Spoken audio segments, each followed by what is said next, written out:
Everyone blames their appetite for fat gain, but what if I told you that my crazy appetite got me shredded? So is your appetite actually big? If you eat junk food, if you eat high calorie foods, you don't have an appetite problem. You just have an addiction to junk food. Think of it this way. Let's say I smoke. Now, a lot of smokers believe that nicotine lowers anxiety, where in reality, how could a stimulant lower anxiety? The anxiety is simply the symptom of the nicotine cravings. So do you see the infinite loop here? The same applies to appetite and junk food. Should we blame our appetite? Should we blame the cravings? Or should we blame the junk food and blame the nicotine? You see, appetite is just a symptom of a bigger problem. And a lot of us don't even have a very large appetite, but we end up overeating because our food choices simply aren't smart enough. Another thing that could shed some light on this whole appetite discussion is that having a large appetite is good. So by every single definition, if your appetite is pretty big, you more likely than not have a pretty fast metabolism. And another pretty neat thing alongside this is that you can gain much more muscle compared to the people that don't have much of an appetite. See, having an appetite sucks when you're overweight, but when you actually switch your lifestyle and become more athletic as a person, it is the biggest blessing that you could have. As long as you can learn to control the cravings of a big appetite, which we will cover exactly how to do so soon, this goes from something bad to an absolute blessing in your life. Now, so one little caveat that I could cover is having an overly massive appetite isn't probably that good. There's kind of levels to this game, and I've been on all of them. And what I can say is the ones that you don't want to have is an appetite from binge eating or an appetite from being metabolically damaged. If you're binge eating, all you have to do is simply psychologically stop being addicted to the food. I have many more videos on this, and you should probably go speak to a doctor. And for the hunger that comes from metabolic damage, so if you have any symptoms like,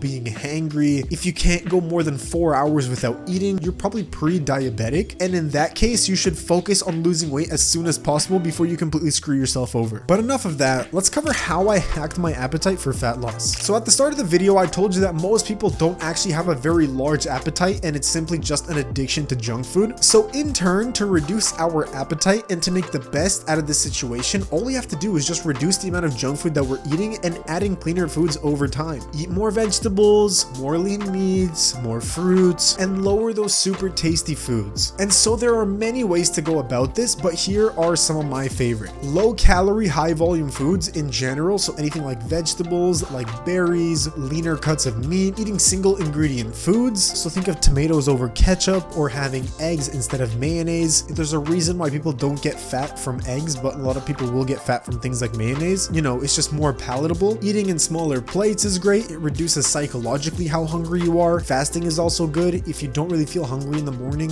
why are you eating in the morning? And also eating higher protein, you just don't raise your blood sugar as much, which anecdotally for some people may lower their appetite, so you can try that. And it's also just more filling. Now, as always, there's going to be that one person in the comments saying, oh, your diet is so sad and I would be depressed eating this way. Yeah, welcome to the real world, buddy, where you have to make sacrifices for your goals. If you're not willing to do so, guess what? Get off the channel now. For the people that remain and want to see some real results, press the first link in the description because you can get one-to-one time with me, courses, and the price will go up every 50 members. But getting back to the video, every single tactic that I previously mentioned is good, and there's so many more that you can try. There's so many more diets. You can try keto, which might reduce your appetite, lowering your carb intake. Some people find that when they eat higher fiber, maybe some vegan diet that really ups your fiber will have you lowering your appetite. There's so many things that you can research and try out. I have a bunch of other videos on my channel, but the idea here is that you want to implement it all slowly. You want to remove the junk food slowly and add in the healthier food slowly as well. I started very minimally. I just removed sugar from my coffee, and then I implemented some snacks that were vegetables like carrots, like cauliflower, celery, and as time went on, my diet became healthier and the junk food consumption overall went down. So even though yes, a lot of this stuff can feel depressing, it is a little bit challenging, but you don't have to go all in with this. Start slow and only do the things that you can implement for the rest of your life. Subscribe to the channel and don't forget to stay savvy with your diet.